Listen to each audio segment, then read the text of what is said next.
Hello friends, എല്ലാവർക്കും ഞങ്ങളുടെ ഓണ ആശംസകൾ. ചുക്കില്ലാത്ത കഷായം പോലെ പപ്പടമില്ലാത്ത സദ്യ ഉണ്ടോ? പപ്പടം കടയിൽ നിന്ന് മേടിക്കുമ്പോൾ അതിനകത്തുള്ള ചേരുവകൾ ആരും ശ്രദ്ധിക്കാറില്ല. പപ്പടം ഉണ്ടാക്കുന്നതിൻ്റെ ചേരുവകൾ ഇവയൊക്കെയാണ്: ഉഴുന്നുപൊടി, അരിപ്പൊടി, എള്ളെണ്ണ, ബേക്കിംഗ് സോഡ. നമുക്ക് നല്ല കുഴിയുള്ള ഒരു ഫ്രൈ പാൻ. ഇവിടെയും പപ്പടം കാച്ചെന്ന് പറയുന്നത്, പപ്പടം കാച്ചാൻ ആദ്യമായിട്ട് നമുക്ക് എണ്ണ വേണം. എണ്ണ അതിനടുത്ത് നമ്മളൊരു പാത്രത്തിനകത്ത് ഫ്രൈ ആയിട്ടുള്ള പേപ്പർ ടവലിട്ട് അത് അടുത്ത് വെക്കണം. അതിന് ശേഷം നമ്മൾ പപ്പടം മറിച്ചിടാനും എടുക്കാനും വേണ്ടിയിട്ടുള്ള ടാങ് വേണം. നാട്ടിലാണ് നമ്മൾ ഈർക്കിലി ഉപയോഗിക്കും.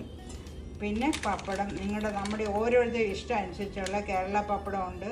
നമ്മൾ ഇപ്പം പപ്പടം കാച്ചാനായിട്ട് കനോല ഓയിലാണ് ഉപയോഗിക്കുന്നത്. എണ്ണ നല്ലപോലെ ചൂടായി കഴിയുമ്പം പപ്പടം ഓരോന്നായി നമ്മൾ എണ്ണയ്ക്കകത്ത് ഇടണം.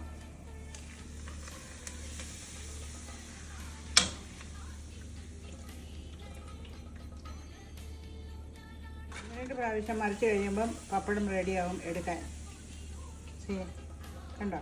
ചൂടാറി കഴിയുമ്പം എയർ ടൈറ്റ് ആയിട്ടുള്ള ഒരു കണ്ടെയ്നറിനകത്ത് പേപ്പർ ടവലിട്ട് അടച്ചു വെക്കും. ഇനി പറ മക്കളെ, പപ്പടമില്ലാത്ത സദ്യ ഉണ്ടോ? ഇല്ല.